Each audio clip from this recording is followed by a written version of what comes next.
Hello, good morning everyone. स्वागत है आप सभी का आज की क्लास में। आज है 9 जनवरी। 9 जनवरी के जो भी महत्वपूर्ण करंट अफेयर्स हैं वो इस क्लास के अंदर करवाए गए हैं, तो आप इस वीडियो को शुरू से लेकर अंत तक जरूर देखना, क्योंकि इस क्लास के अंदर केवल वही करंट अफेयर करवाए जाते हैं जो महत्वपूर्ण होते हैं।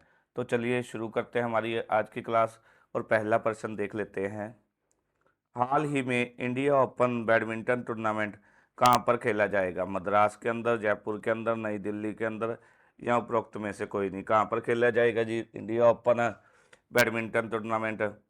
ये खेला जाएगा नई दिल्ली के अंदर। ठीक है जी। नई दिल्ली के अंदर क्या है, इंडिया ओपन बैडमिंटन टूर्नामेंट खेला जाएगा। इसके अंदर है जो यह टूर्नामेंट है, इसके अंदर क्या है, पीवी संधू है, जो पीवी सिंधु, ठीक है, बैडमिंटन खिलाड़ी है, 2 बार जो हो ओलंपिक विजेता है, 2 बार की। उसके द्वारा इस जो है बैडमिंटन टूर्नामेंट में शादी के बाद पहली बार इसमें खेला जाएगा। ठीक है। इस बैडमिंटन के अंदर क्या है, पीवी सिंधु के साथ ही लक्ष्य सेन है जो, और एचएस प्रताप पर इंडिया ओपन बैडमिंटन टूर्नामेंट में भारतीय उम्मीदों का दमदार होगा। आगे है, हाल ही में प्रीतिश नंदी का निधन हुआ। वो कौन थे? बताओ जी, कौन थे वो? प्रीतिश नंदी, वे थे फिल्म निर्माता। ये हैं प्रीतिश नंदी जी। ठीक है, जिनका हाल ही में निधन हो गया है। ये कितने वर्ष के थे? 73 ईयर के थे। ठीक है जी। ये कौन थे? फिल्म निर्माता थे।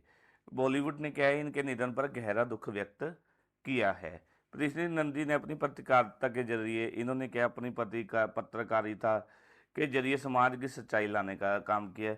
वह दी लिस्टेड वीकली ऑफ इंडिया के संपादक रहे और अपने निर्भीक विचारों के लिए, ठीक है जी, मशहूर रहे हैं। ठीक है।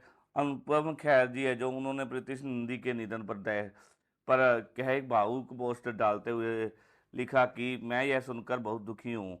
उस दबतू के मेरे सबसे प्रिय और करीबी दोस्त रहे पृथ्वी नंदी का हाल ही में निधन हो गया है।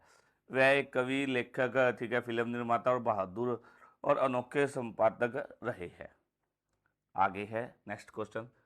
हाल ही में दिल्ली विधानसभा चुनाव के नतीजे कब आएंगे? 5 जनवरी, 8 जनवरी, 10 जनवरी या उपरोक्त में से कोई नहीं। कब आने हैं जी नतीजे? ये नतीजे आने हैं 8 जनवरी को। ठीक है, ये 8 जनवरी को रिजल्ट आना है। और बात करें वोटिंग की, वोटिंग कब होनी है? 5 जनवरी को। ठीक है जी, वोटिंग होनी है। ठीक है। अब क्या है, इसके अंदर कुल कितनी सीटें हैं दिल्ली के अंदर? 70। ठीक है, उसमें से रिजर्व की बात करें, रिजर्व कितनी है? रिजर्व सीटें कितनी हैं बताओ जी? रिजर्व सीटें 18, 12, सॉरी 12। ठीक है, कुल कितनी रहेगी जनरल सीटें? ये रहेगी 58 जनरल सीटें रह गई हैं। ठीक है जी, 12 आरक्षित है और 58 रह गई। इसके अंदर कुल कितने मतदाताओं के द्वारा, ठीक है, वोटिंग की जानी है? 1.55 करोड़, जिसमें से कितनी महिलाएं, कितनी? 71 लाख, और पुरुष लगभग 83.49 लाख है। ठीक है जी। अब बात कर लेते हैं, यहाँ पर क्या है, 13,000 से अधिक पोलिंग बूथ है इसके अंदर। ठीक है, कितने? 13,000 से अधिक, ठीक है, पोलिंग बूथ है दिल्ली के अंदर। ठीक है, दिल्ली के अंदर सभी सीटों पर वोटिंग एक साथ होनी है, वो होनी है 5 जनवरी को। ठीक है जी। आगे देख लेते हैं क्वेश्चन हमारा। हाल ही में किसने भारत में अस्थमा की जांच के लिए सिपेयर ऐप लॉन्च की है? सिप्ला, मैनकाइंड, इंटास या उपरोक्त में से कोई नहीं। किसने की है? सिप्ला ने। सिप्ला ने क्या है, हाल ही में भारत में अस्थमा के लिए, ठीक है, स्क्रीनिंग के लिए पहली श्रृंखला की सुविधा के लिए डिज़ाइन किया गया एक सिप एयर लॉन्च किया है। ठीक है। इस ऐप का उद्देश्य क्या है? इस ऐप का उद्देश्य है कि उपयोगकर्ता है जो, वो अस्थमा के होने की संभावना में मदद करके उन्हें सशक्त बनाता है और उन्हें समय समय पर हस्ते प्रबंधन किया जा सके। उपयोगकर्ताओं को स्क्रीनिंग पर प्रदर्शित आभासी मोमबत्ती को बुझाने पर, ठीक है जी, बुझाने पर ध्यान केंद्रित करते हुए 3 बार सांस छोड़ना है, ठीक है, आवश्यक है। ऐप के में परिणाम को लाल, हरे और पीले क्षेत्रों में वर्गीकृत किया गया है, जो उपयोगकर्ताओं को अगले चरण में मार्गदर्शन देता है। आगे है जी, हाल ही में पृथ्वी भ्रमण दिवस कब मनाया गया? 8 जनवरी को, 9 जनवरी को, 10 को या उपरोक्त में से कोई नहीं। बताओ जी, कब बनाया गया पृथ्वी परिभ्रमण दिवस? ये बनाया गया 8 जनवरी को। अगर 9 जनवरी की बात करें, आज कौन सा दिवस है? आज है प्रवासी भारतीय दिवस।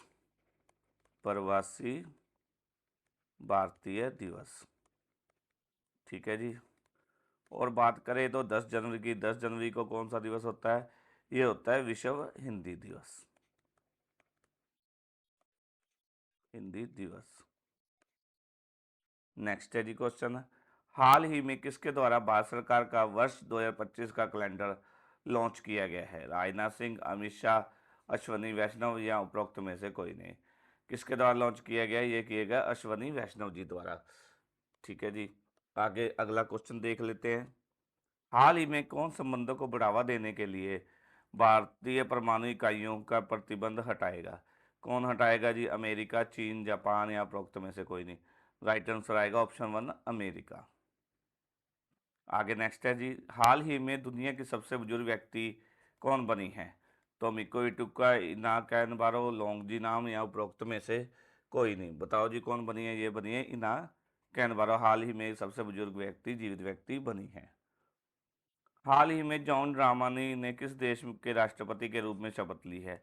घाना, पनामा, फिलीपीन या उपरोक्त में से कोई नहीं। कहाँ की शपथ ली है राष्ट्रपति के रूप में जॉन ड्रामानी ने? ये ली है घाना की। ऑप्शन 1 हमारा राइट आंसर है। आगे नेक्स्ट है जी, हाल ही में आशीष नैथानी को किस हाईकोर्ट के न्यायाधीश के रूप में नियुक्त किया गया है? Delhi high court, Uttarakhand high court, Jaipur high court या उपरोक्त में से कोई नहीं। राइट आंसर आएगा उत्तराखंड हाईकोर्ट। आगे है जी, हाल ही में सिग्नल ग्लोबल के लिए के नए सीएफओ के रूप में किसे नियुक्त किया गया है? संजीव कुमार शर्मा, बहादुर सिंह, देवजी शोकिया या उपरोक्त में से कोई नहीं। किसको नियुक्त किया गया है जी? सिग्नल ग्लोबल के लिए नए सीएफओ ये नियुक्त किया गया संजीव कुमार शर्मा जी को।